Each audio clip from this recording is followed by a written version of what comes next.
You're listening to the MCSFO podcast, where we speak one language, sci-fi. I'm Austin. And I'm Andy. And this is If It Were Us, a podcast where we put ourselves in some of those sci-fi, horror, or supernatural TV shows and movies with especially stupid characters and try, at least, to make some better life choices. Along the way, we'll talk about how stories are made, how to survive dangerous situations, and lots more. So today we're going to talk about Old, but before that, we have a guest. We have Amanda Ray here from the Multicultural Sci-Fi Organization to join us on this episode. Hello, guys. Thank y'all for having me. I love your show, so I'm excited to be here and join you guys on this one. Great. Well, thanks for joining us. Yeah, thank you. All right, Andy, take her away. So, Old, 2021, classified as a thriller, technically, by M. Night Shyamalan. I was thrilled. Yeah, same. I forgot this is based on a graphic novel named Sandcastle. So, if anybody's interested, that is what that film is based on. Like a lot of films around this time period, it originally was supposed to come out in 2020, but obviously got delayed, and that probably affected its box office. But it did come out on good old HBO Max. It did have some box office release, not huge. I don't actually even remember it being in my local theater. I remember the first time I watched it was on HBO Max. So anyway, Old is, it's what if you were on a beach and started getting old real fast. I mean, I get old at a startlingly fast rate all the time. So yeah. So I think we can all relate. Yeah, exactly. I mean, it's got a ton of people in it, so I'm not going to go through everybody, but some notable, obviously, the character of Maddox is played by Thomasin McKenzie. She does real good. You got Alex Wolff of Hereditary popularity. Aaron Pierre plays Midsize Sedan, and I just wanted to say his character name. Exactly. It's so great. It is an excellent name. Yeah, absolutely. And, as usual, M9 has a role, and we'll talk about that later. But Austin, it's time for your corner. All right. Austin's analysis. So, I think it's pretty obvious here that, we have a situation where people are aging. And so fear of aging is a big part of it. I'd like to kind of specify here that fear of aging and fear of dying are not necessarily the same thing. So, it is a different thing for people to fear their own mortality.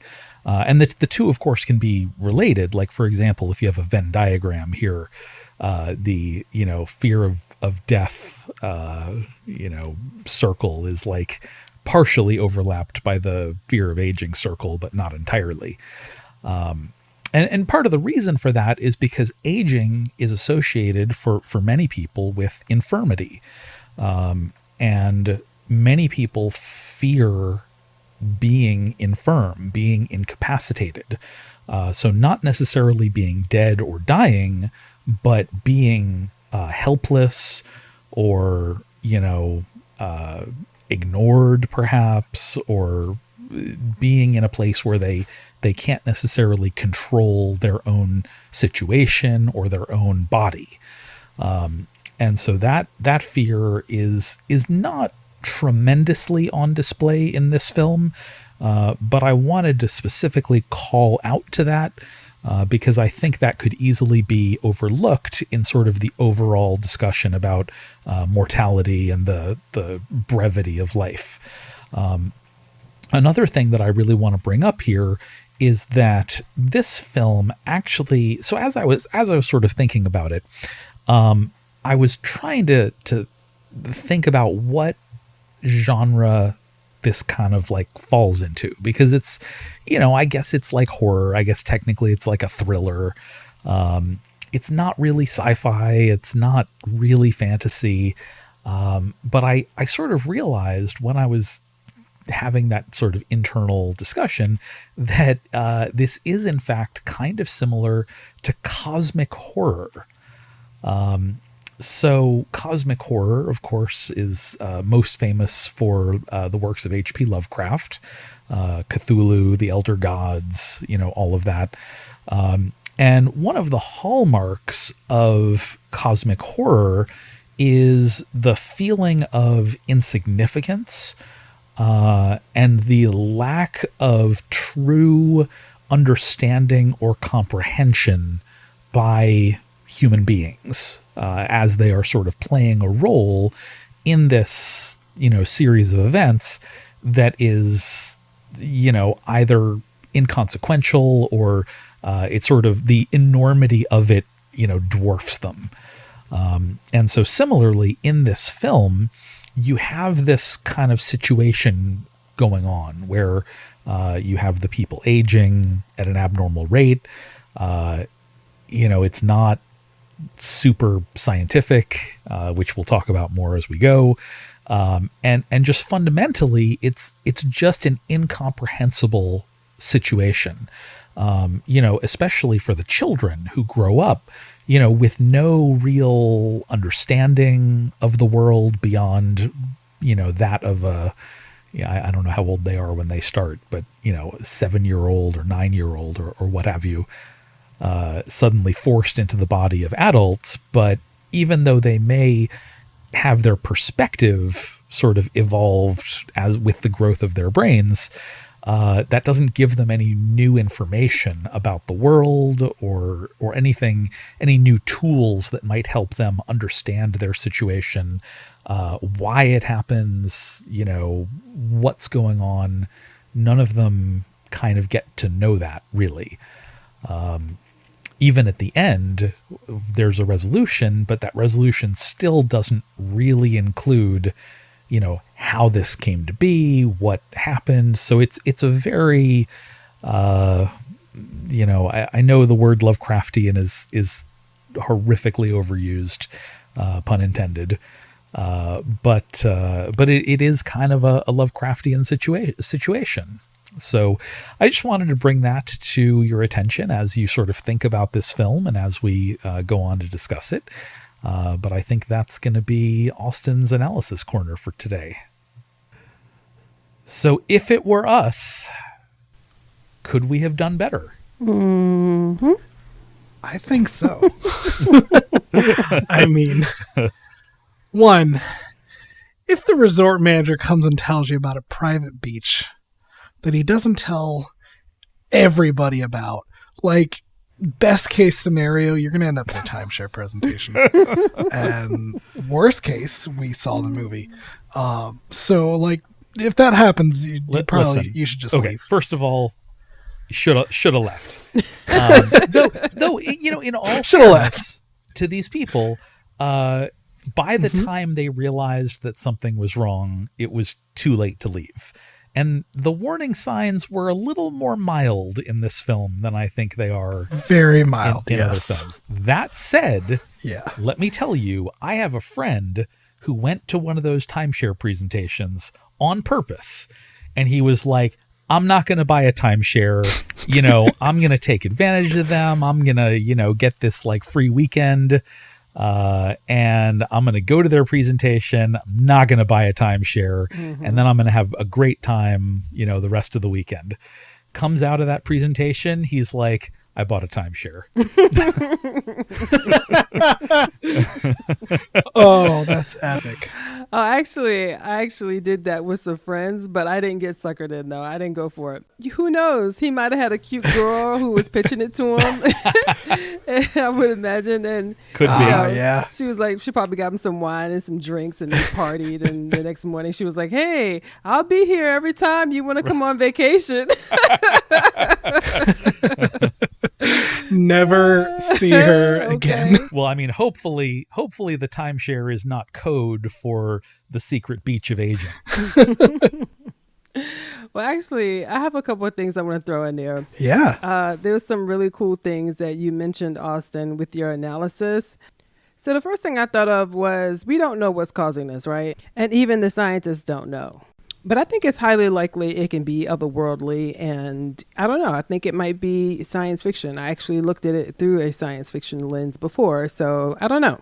I mean, I know that's not the genre, obviously, and there's no like proven science in it. So that technically does not make it science fiction. But if they wanted to go there, it could be science fiction. There could be a ship or something underneath the water that they found that might be causing this weird phenomenon that everyone's experiencing that we've seen in other films or whatever that could be blamed on that. So I don't know. What do you guys think? Yeah, it's definitely a possibility. I'm inclined toward there being like a supernatural element involved, personally speaking, just because the effects that it has on these people they don't adhere to science as we understand it. So if it is a science fiction situation, it's one of those, according to the famous quote, I can't remember whether it was Asimov or Clarke. Oh no, it was Clarke. Any suitably advanced technology is indistinguishable from magic. That's true. So, for example, they get old really fast, but their hair doesn't grow. Mm-hmm. Their fingernails don't grow super fast. Mm-hmm. Like, that makes literally no sense, especially given that the dead body decomposes really fast. Yeah, I was gonna say, I like when they tried to explain it away of like, yeah, but our nails and our hair, it's dead. And I'm like, yeah, but there's literally a body that just turned to like a bag of bones next to you. Yeah, exactly. Unlike The Expanse, they don't go down that very technical path, No. making sure every detail is accurate and the science behind it. No, Most movies don't. They just don't. That's why I tend to think that it was a supernatural sort of situation, which is, I think, kind of important to know if we're talking about if we could have done better than the folks in the film. Because, if there's a scientific solution, that opens us up to a number of scientific, quote unquote, experiments that we could have run in order to help determine, the rate of aging, whether it was distributed evenly amongst the area, how far it extended, etc. Of course. But if it's supernatural, then we'd get conflicting results that don't make any sense. I mean, it's so weird because, what's causing it is supernatural, but then they put all this science stuff in there too that's not really accurate. So it's kind of weird. Yeah, that's another thing I wanted to eventually touch on. But let's leave that alone for the moment. Oh, I did wanted to mention a scene that I thought was really funny that I caught on the second watch. I didn't see it or catch it the first time I watched it. I don't know if you guys caught it, but it was a scene in the very beginning when they were in the van, and the host, when he opens the van door, he says, "Welcome to our version of paradise." And he actually says it twice. Yeah. He said it again toward the end of the movie when they were welcoming yet another family of victims. That should have told them right there, run, right? Run as fast So as you can. the best little tidbit or Easter egg, I guess, in the film that I caught was the name of the resort is, what was it, like Annika? Oh yeah, I thought it was Anaconda, like- but I ain't looking at that hard. No, but so I looked it up, and in Hindi, the name of the resort translates into like no name or without a name. So it's like the nameless resort. Yep, that makes sense. That would Which- make total sense, especially because M. Night is Indian. So yeah. Exactly. Which, like, for me, like, just leave. I'm not going to a resort. Just go. with a sketchy name. Yeah. I mean, M. Night driving the van, you're probably, you're probably in for some pain. But, like, he gets out of there so fast. Like, that's suspicious for anybody. I mean, somebody brought mid-sized sedan to the beach, so. Exactly. Well, actually, that's one of the things that I wanted to bring up, too, because he had been there the longest. He didn't go through any of the changes that everybody else went through. And I thought that, it was really funny. Someone said everyone is aging. We just don't see it in everyone. I think the wife of the husband of the main character said that. And Brendan, the rapper, Midsize Sedan, he said to the black woman, he said, this is the first time that they wish they were black. Yes, I caught that on my second watch through, and I was like, oh my God. Which is even funnier. Well, okay, it's not especially funny in this context, but Midsize Sedan, he gets just absolutely racisted in this movie. Yeah, he does. The people in the on the beach just treat him absolutely like garbage. Yeah, he was the OJ of the group. Yeah, as soon as they saw him, he was sitting in the corner by himself, old girl taking off her clothes and her husband looking behind like, what man is not going to look at your chick taking her clothes off? Come on now. Even if he was looking at her like that, he just had it in for him as soon as he saw him. He just was like, this black guy, I can keep my eye on him. That's it. He profiled him. As soon as he saw him, he profiled him. Oh, yeah. So what's so funny is, what I was getting to is that that dude, Brendan, looked the youngest out of everybody. Yeah. He didn't age not one bit. And he was there longer than everybody. And, other than the nosebleed, which was, because of his, illness or whatever, he had absolutely no wrinkles. Yeah, not one bit. And he had to die because this idiot, was prejudiced. In all fairness, or whatever. I don't think we know how old he was when the movie started. Do we see? I don't think he was there for a long time before everybody else got there. Yeah. Oh, that's true. That's true. But who's that old guy? I don't think he was there for a long time because remember, the daughter recognizes him. Yeah, she actually recognizes him as a rapper, so he shouldn't have aged that much. So yeah. Yeah, if he'd aged a bunch, she'd be like, probably not recognize him or be like that dude kind of looks like are you the father of Midsize Sedan? Full size sedan. Full size sedan. So I think the moral of the story, I think there's two morals. One is midsize sedans are not appropriate vehicles for beaches. No, they will get stuck. And two, never get into a vehicle driven by M. Night Shyamalan. No way. Not even once. Not even once. Don't do it. Well, there was a couple of other things that were, to me, were red flags. I mean, one, this family was extremely trusting. And I'm sorry, as a black woman in America, I am not that trusting. Fair.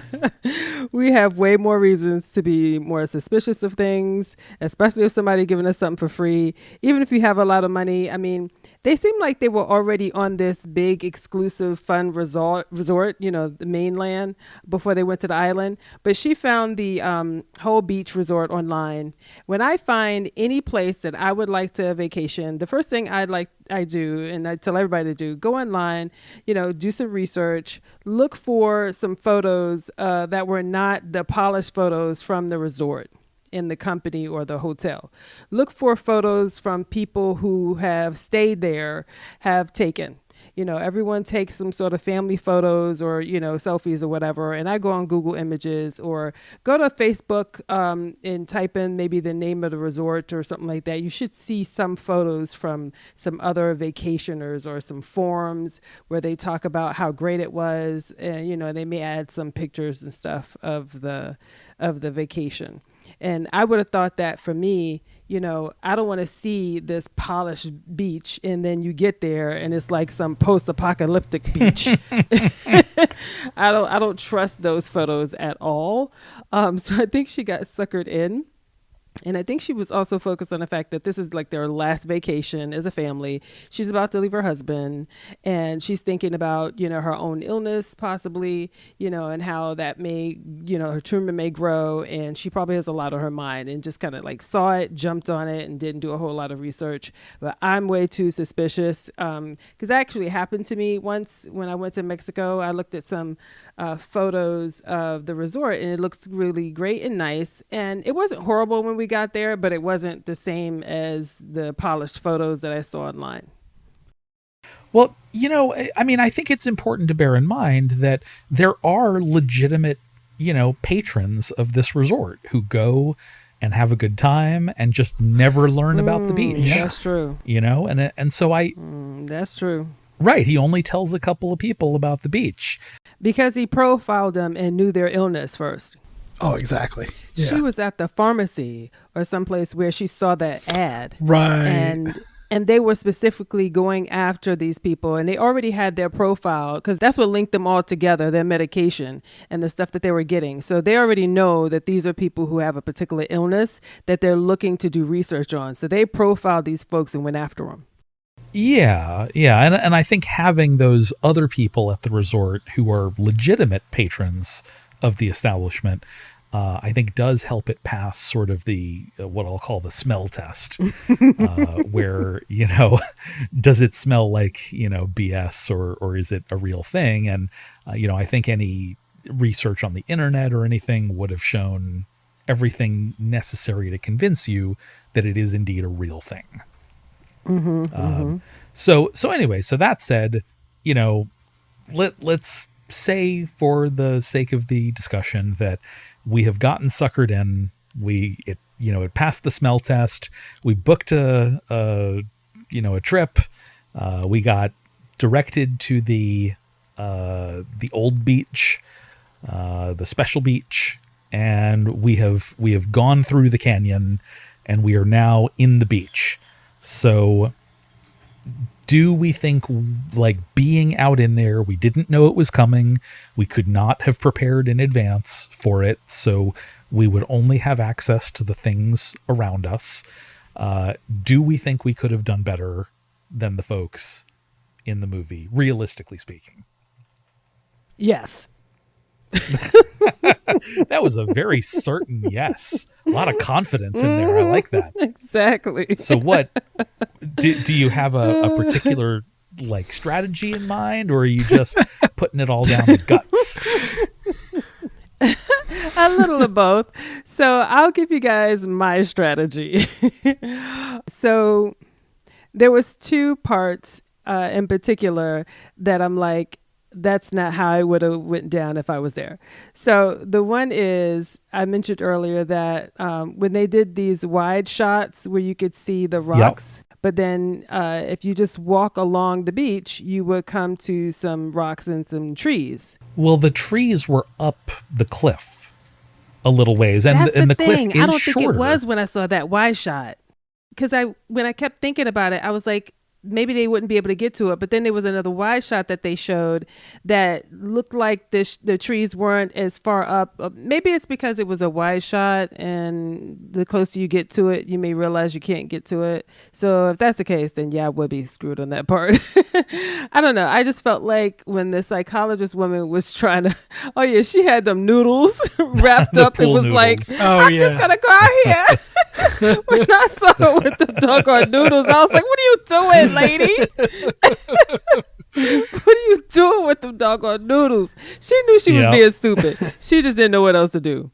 But that's what made me think about, is there any trees where you can get some vines or, take some wood and branches or something and make a raft or something. So that was my thought process. And I was looking to see if there was a way to get to those trees. And the other thing is, mid-size sedan, There's no way I would have died the way he died. They should have Oh, took that yeah. doggone knife from that doctor a long time ago.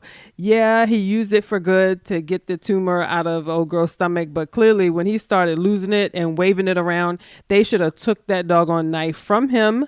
And I also would have armed myself with those rusty knives earlier on, because once somebody goes nutty in a group, which always happens in a group, and you're on an island, you know somebody's going to lose it. So you better have something on you and be ready when that person loses it, because it always happens. And it just frustrated me that, that they just thought he was going to be okay. And I'm like, no one, I think they were all scared of him.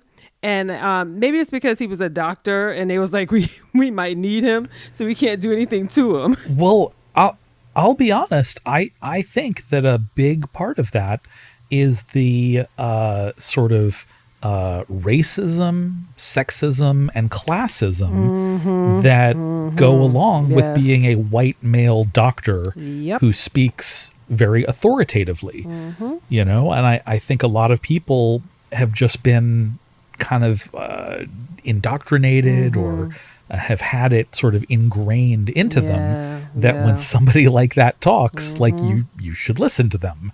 Yep. And so I think that really kind of did them in a couple of ways. I agree. But anyway, so let me go back briefly to the tree point where, so I think that if we're assuming that there are no living creatures in the beach because they all age and die, I am assuming that the trees, if there are living trees, it means that is outside of the bounds of this effect. Yeah. Oh, that's a good point. That is my feeling. Now, that said, again, this is kind of a supernatural situation where it is not internally consistent. Right. For example, coral is a living creature. You may know this. Yep. And yet there is this sort of coral area that they can get out through. And the coral is I believe dead, because typically living coral is not quite that like bleached white. But even so, the coral would have grown so huge, because corals don't just like die on their own. They just keep getting bigger, provided that there's food, of course. Maybe because it was on the border. It was on the border of this thing, and possibly. It could be that it ran out of food. Yeah.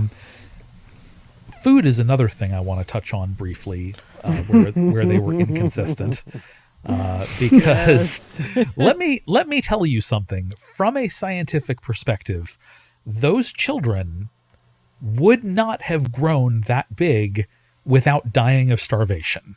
Yep.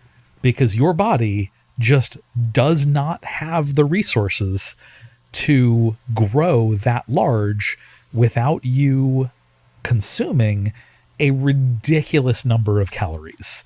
So like stuffing their faces full of pasta salad is not going to cut it. Yeah, and I feel like they almost try to like, get around that with the fact that like M. Night gives them a bunch of food when they get there.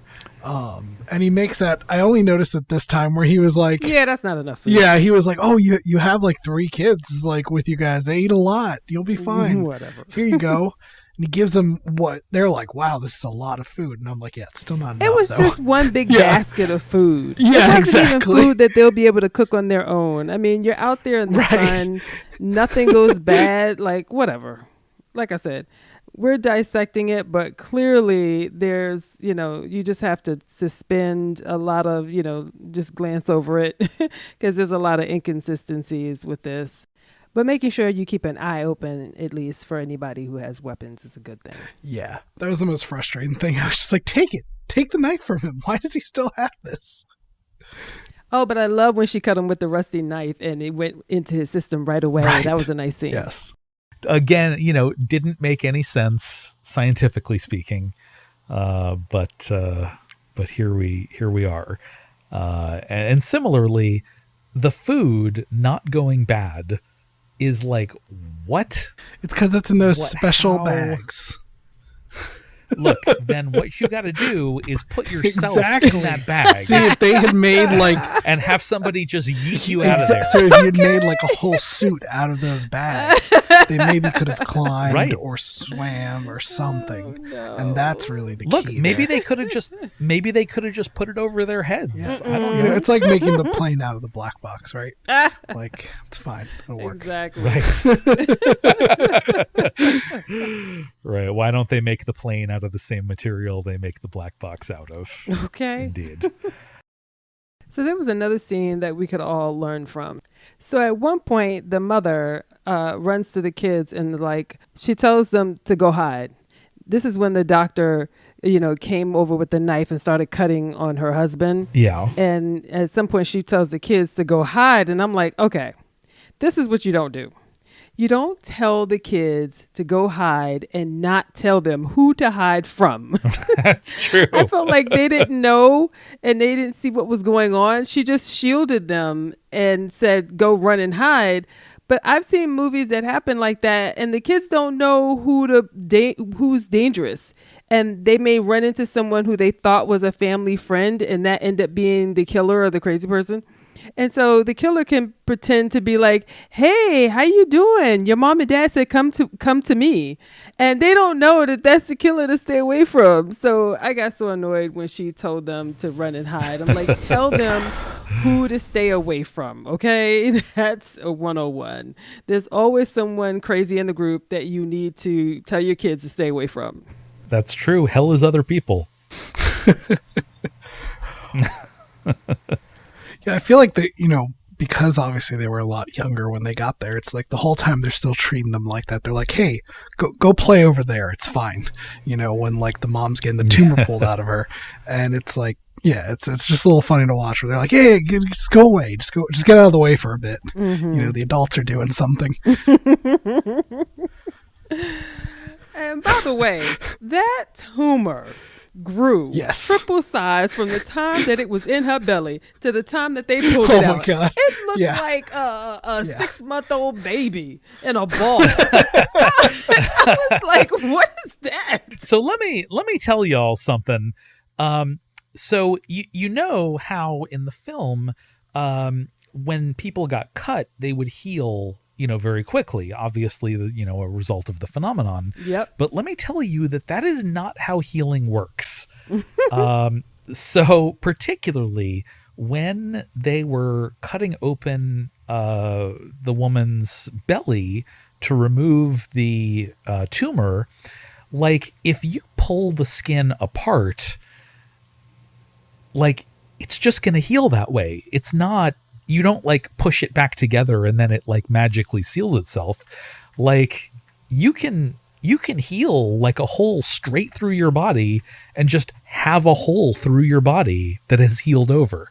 There was a famous case of a man who, I forget exactly what happened to him, but he was involved in some kind of an accident where he got a hole in his belly that actually went from the outside directly into his stomach. Ooh. And it healed over like that. Yeah. So he was left with literally a hole in his body, like just open, looking into his stomach. Ooh. And some scientist basically found this guy and was like, this is amazing because I can test the inside of your stomach. Oh. And so they did a bunch of experiments over the course of many years and like made a lot of discoveries about how our like human stomachs work and how people digest food and like all of that stuff. It was a big scientific thing, very similar to what we're talking about in this movie. Well, Austin, what you just said sounds too much like right. This movie is not that. This movie is a phenomenon. This movie is like, think of like a Wolverine when he heals, and that's comic books. That's just fantasy stuff. That's what I thought of. I thought of when Wolverine heals, his skin just magically comes back together seamlessly. And remember that line whenever he had his fingers in her and he said it's trying to close around me?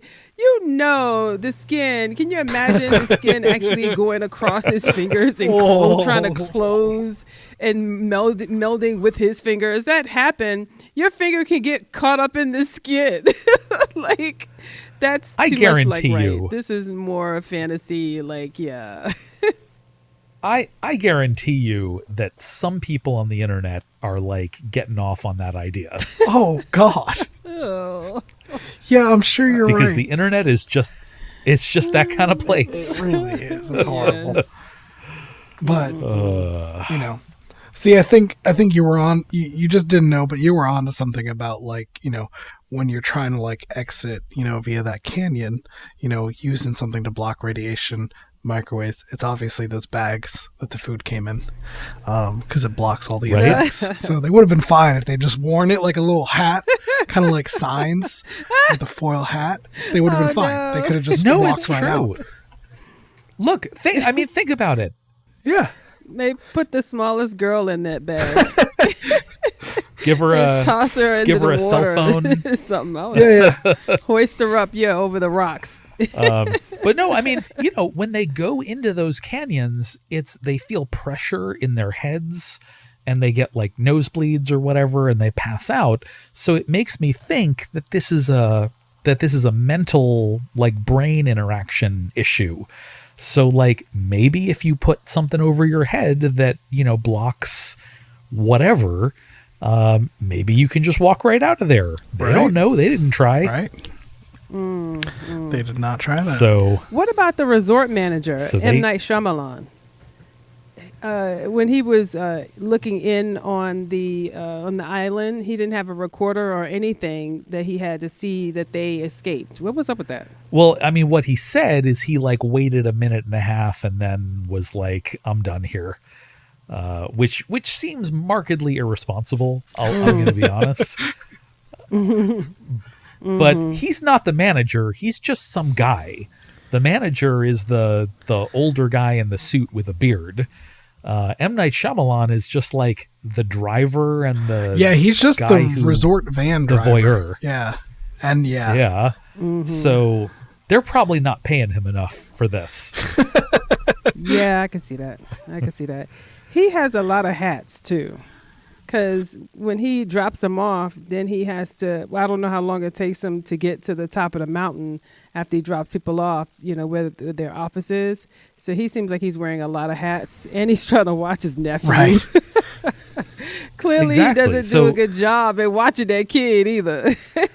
So look, the point here is pay your workers well. Treat them right.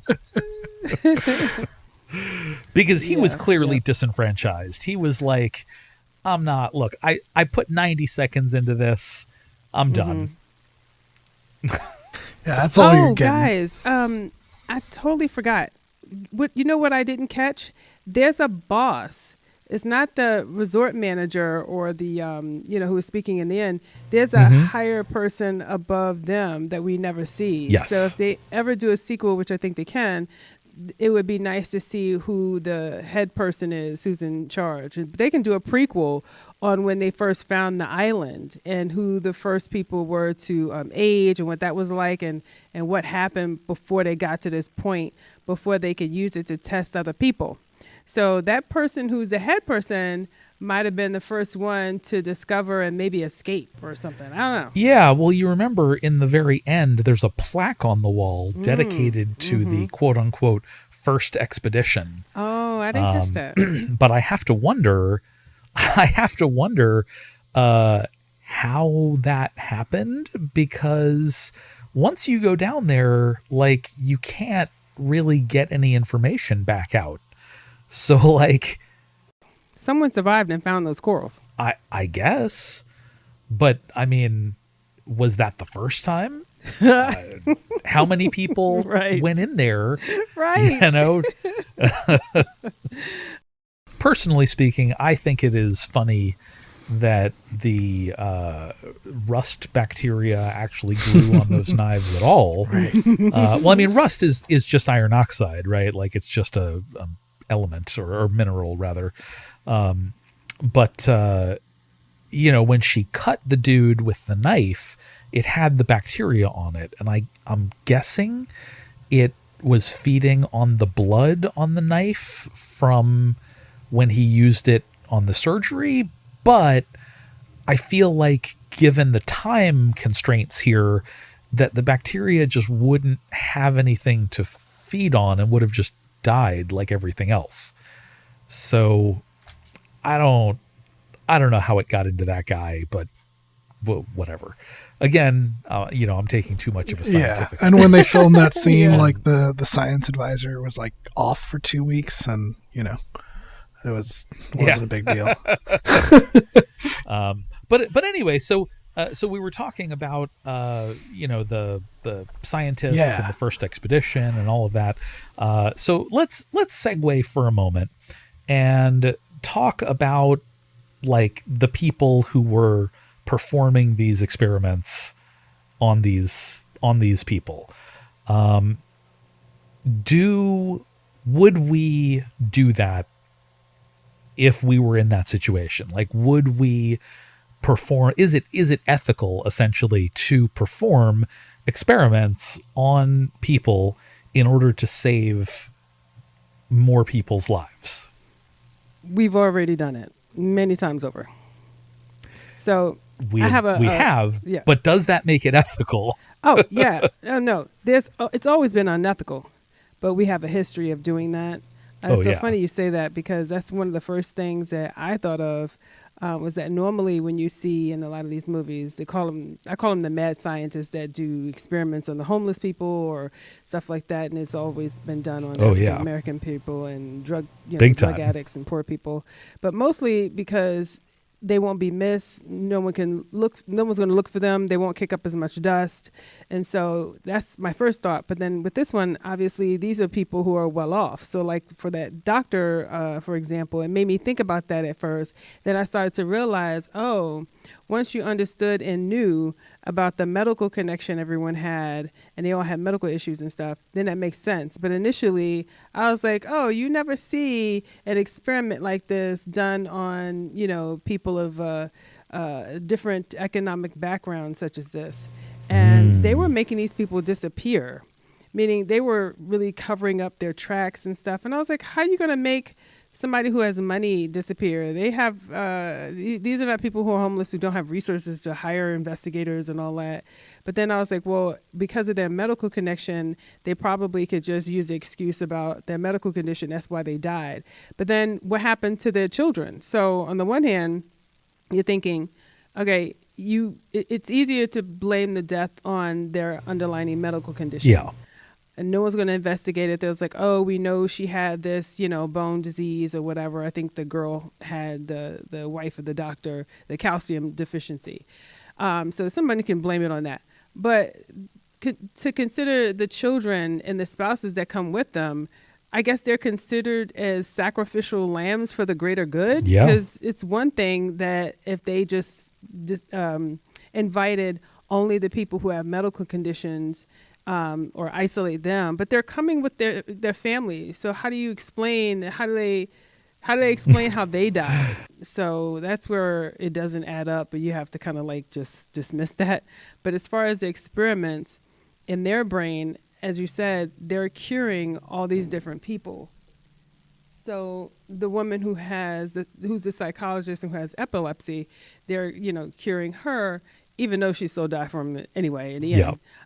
But they were just being lazy, because there are other ways. I'm pretty sure they could have still used the island to help them come up with cures for these diseases, but not put other people's lives in jeopardy, and surely not put people who weren't even supposed to be there, who don't have a mental illness, don't have an illness at all, put their lives in jeopardy. Like, they're just being lazy and greedy. And I'm pretty sure they're getting a kickback. There's a lot of money involved in these trials, and imagine how much money has made this company. Clearly, it made them enough money to set up a camp on this big mountain and create this big, elaborate experiment. This is like outdoor lab that had to cost a lot of money with the personnel, cleaning up the bodies, doing the research, covering up everything. They're making a ton of cash. Yeah, this is your classic Scooby-Doo situation, where the real villain is the rich old white man. Curses! You found me out. That is true. They would have gotten away with it. Yes. And it is like, the kids that end up exposing it. So. Yes. Right? So exactly. Yeah. The dog didn't make it, unfortunately, but Yeah. Oh yeah. What happened? Wait, as soon as it got there, I forgot about that dog. That's the first thing that died was the dog. I thought it was the mother, but no, the dog died first, and they didn't even show his face. I really hate the dog problem, like the dog killing problem in horror. Like, kill as many people as you want. I don't care, but leave them dogs alone. They ain't do nothing to nobody. They just sitting there trying to find out what's going on. Those are good trying dogs. to protect their little owners. I'm just saying. For real. But anyway, so to sort of circle back around to the scientists, humanity has a history, at least white humanity, I should say, has a history of performing unethical experiments on people. And this, isn't just in the last century. This goes back, I guess to the time of the Renaissance, possibly before, especially with, digging up corpses. And there was some scandal about the quote unquote freshness of some of the corpses, if you know what I mean. Oof. That perhaps they were procured before they were corpses. And then, of course, you get into the 20th century and you've got, all kinds of things. There were famously that test on the African-American town that I forget the name of at the moment. Yes, it was the Tuskegee experiments in Alabama, and they did about 40 years of experimentation. So, yeah. That, of course, the government denied, and yet, very clearly did it. And then, we, of course, have the Nazis doing much unethical experimentation on, the various folks that they had in their camps. So this is definitely not a new discussion. You may note that looking back, we find all those people to be reprehensible, but there are philosophical, I guess, ideologies that support that sort of thing. Utilitarianism is sort of the typical go-to justification where, the end is greater than the means or whatever, or justifies the means. But I think today we find it more compelling to talk from sort of a deontological perspective where the end does not justify the means, where the thing that you are doing, it gets evaluated on its own as a thing rather than, offset against the potential, benefit in the future. So I think that it is important to note that that we think that this is a bad thing, but there are probably societies or cultures that may not have thought as badly of such things as we do today. Just a note. Yeah, I don't know how those people can sleep at night, man. Like, really? Killing, all these people who were not even sick. Let me tell you, probably they probably sleep a lot better at night than we want them to. Yeah. Because because life is just not that fair. That's really unfortunate, though. It is. It was unnecessary, but I'm glad they got their comeuppance. Yeah. So, thanks to M. Night Shyamalan's nephew sending that message, and he blows the whistle with his nice little code on the paper. So I loved that. I loved it. I thought that was so cute, and that's how he found out about the corals, and that's how they swam to that, and I think. You do have to suspend beliefs in that when he gives it to the cop and the cop reads all of that in those few minutes. It's like a whole book he gives him. And dude is able to like figure it all out that fast. And any other police officer, would not have probably read that right away. Dude's on vacation. He could have been drunk at the time. He could have already had a couple of cocktails in him. Right? That's what I would have done. Leave me alone, kid. Yes, exactly. Bro. And he's not even a kid no more. So he should have looked at him like, where do I know you from? Which I think he did look at him a little like my that. dude. But still, yeah, exactly. And he just would have been like, I'll look it over later. Yeah, get out of here. He not only reads it right then and there, but then he reads enough of it to bring the police right away. He should have no jurisdiction on that island whatsoever, but he's still a police officer, so maybe he, can talk to some folks or whatever and call the local folks and give them the information or whatever and say he just got this stuff. But he shouldn't have known about the missing people. Again, we don't know if he lives nearby. I'm pretty sure he doesn't. I don't know. He seems like he's on vacation, and he may or may not know about the missing people from before, but he could be from anywhere. Well, more importantly than that, more importantly than where he's from, is the issue of where everybody else is from. Because if you think about it, all of their disappearances were probably logged in the places that they lived. Right. So this is actually a federal case. Oh, I see what you're saying now. So I do remember seeing someone saying they're from Philadelphia. Yeah, I remember hearing that. Yeah. But if they all disappeared, or if they're all last known places that they were seen was that island, then that's how everyone should know about it. But I don't know. You would think this company would make sure no one knew anything about their disappearances, because no one would go back to that island and everybody knows that they keep disappearing after they go on vacation at that island. So they kept it pretty hush hush.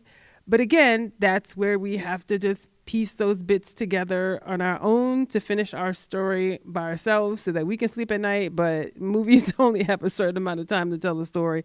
So, to make it exciting, and we can fill in any little blank pieces that are missing. Yeah, and exactly. And M. Night already has a show on Apple Plus. They can't stretch this out that much. So, but.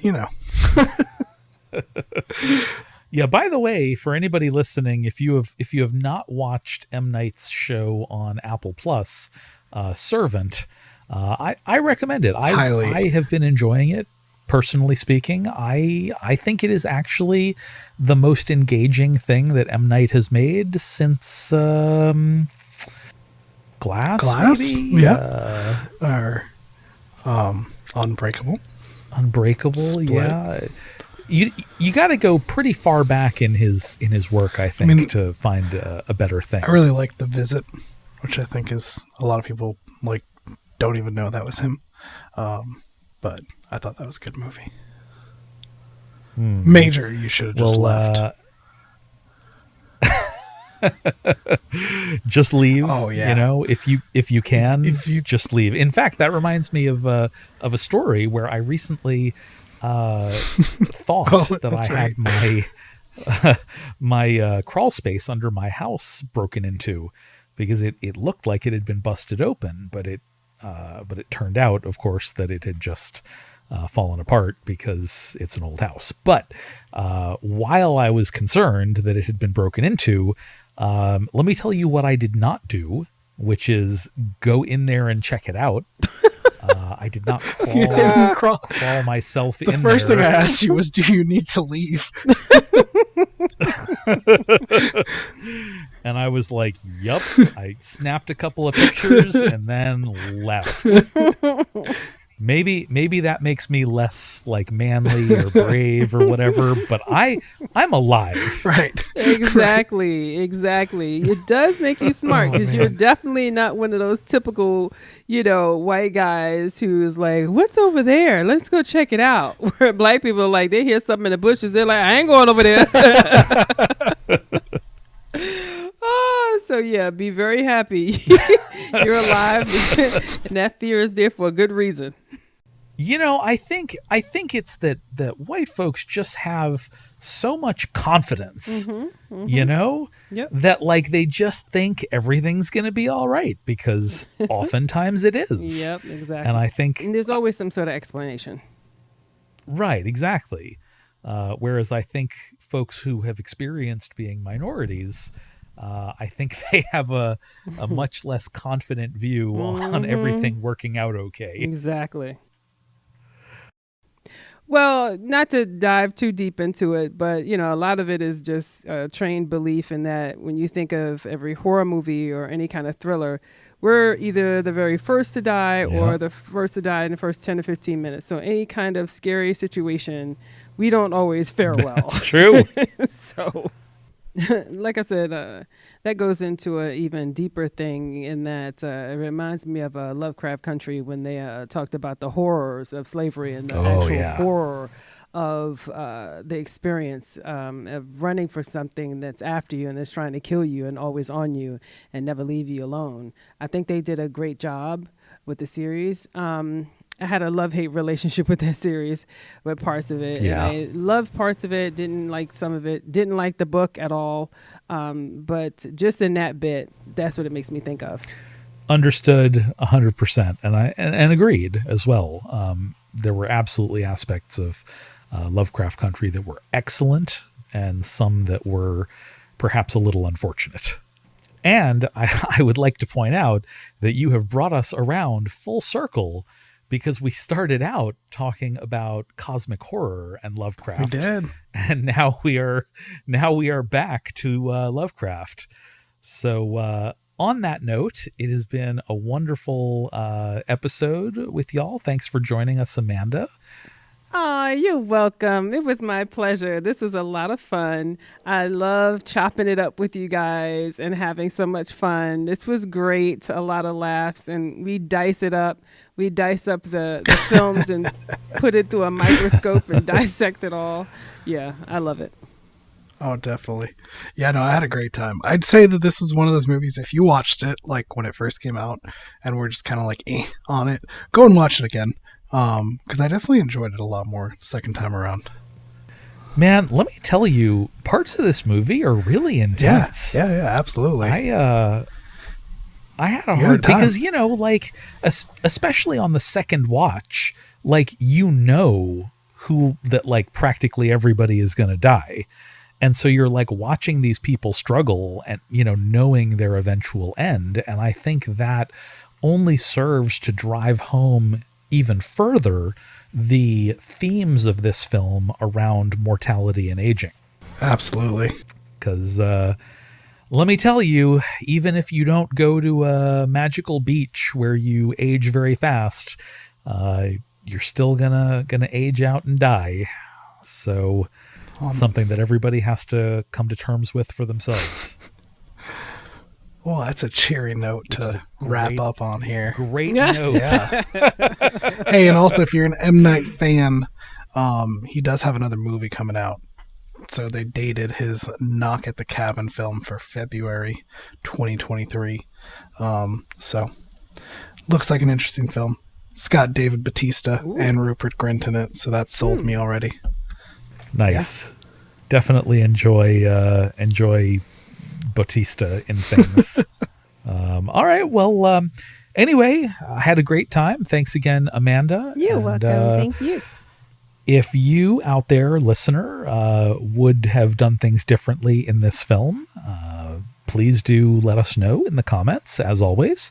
And if there are any suggestions that you have for our next season of If It Were Us, please do let us know that as well, because we would love to cover some of the things that you are interested in and that you would like to put yourself inside of.